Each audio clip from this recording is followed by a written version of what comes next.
So what are the attributes of great leaders?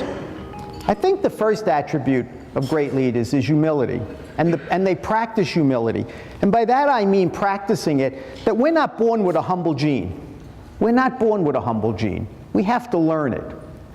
And when we come around people that are really humble, aren't they great teachers? I had an uncle who passed on about 3 months ago. He was a wonderful man.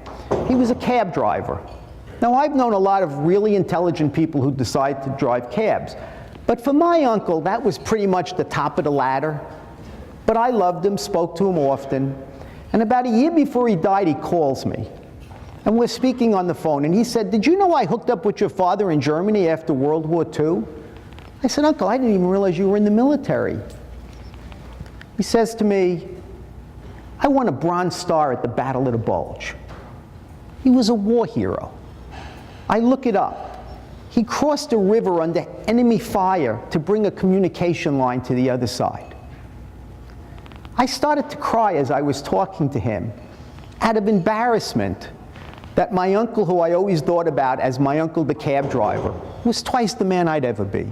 Twice the man I'd ever be.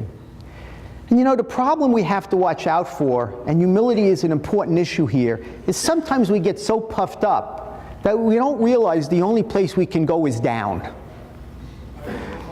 And there was a point in my life where my career slope was on a pretty sharp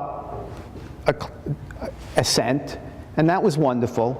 And I was offered what was really a very significant job. So I call up my mentor, whose name was Joe, and I'm telling him about the job, and he says, "That all sounds fine." And then we get to talk about the salary, and I start whining. How could this be all they would offer me? And he's just listening to all of this whining.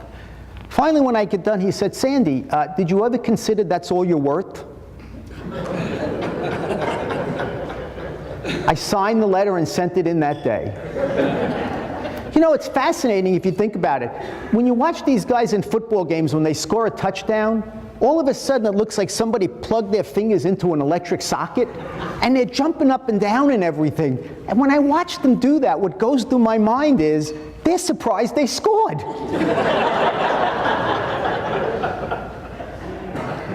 Humble people have a quiet certitude about them.